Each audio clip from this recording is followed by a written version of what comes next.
on l'accrédite d'un seul siège, est voté pour l'ANC pour que l'ANC aille cautionner la nouvelle constitution qui a été votée dans les conditions que vous tous vous savez.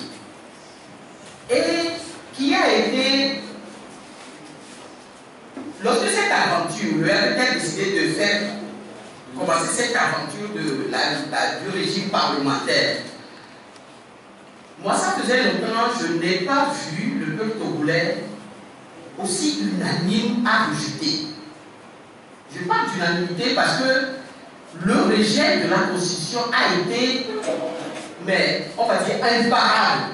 Les gens n'étaient pas d'accord, et autres. C'est d'ailleurs ça qui a poussé le RPT uni à faire ce qu'elle a fait, à voter évidemment, à faire ça en catimini, etc. et autres, à cacher le texte pour une assemblée dont les discussions sont publiques.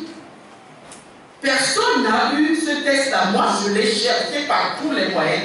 Personne n'a eu ce texte-là voté après deuxième lecture, puis après promulgué.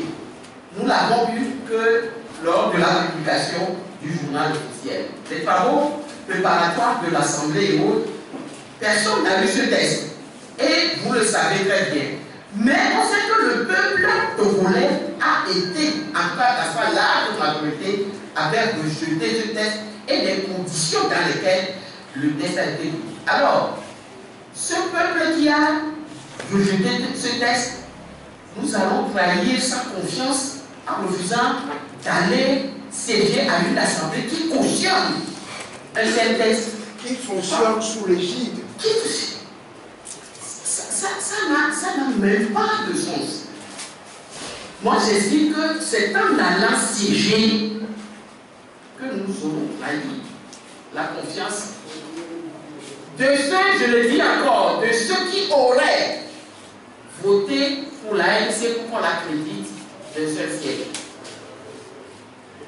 Les gens disent que, ah oui, c'est vrai, le président l'a dit tout à l'heure, nous sommes venus de loin, de discussion en discussion, au niveau du comité politique, par plusieurs rounds, ensuite au bureau national, qui a compétence pour prendre la décision finale et qui l'a prise.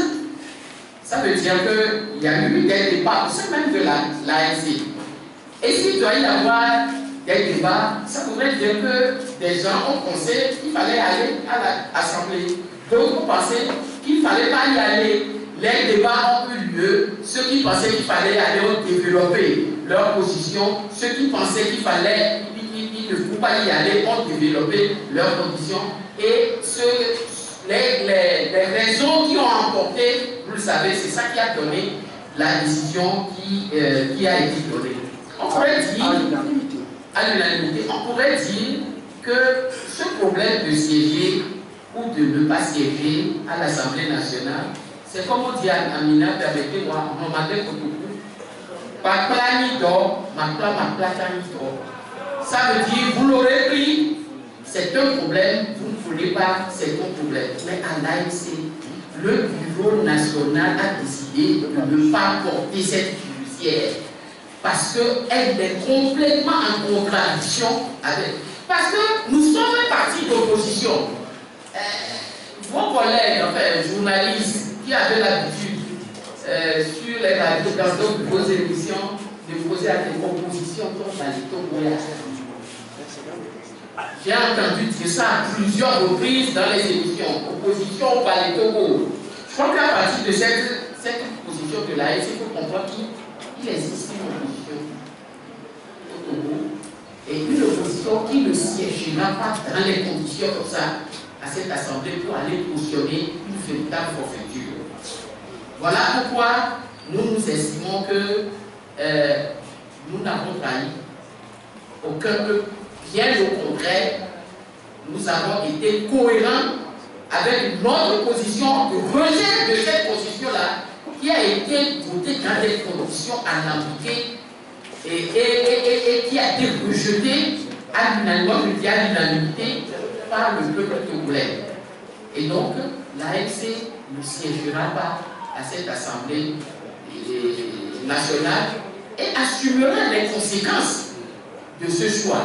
Et nous estimons, étant un parti politique de l'opposition, que c'est une position cohérente par rapport à la sauce à laquelle le RPT a décidé de manger les Togolais.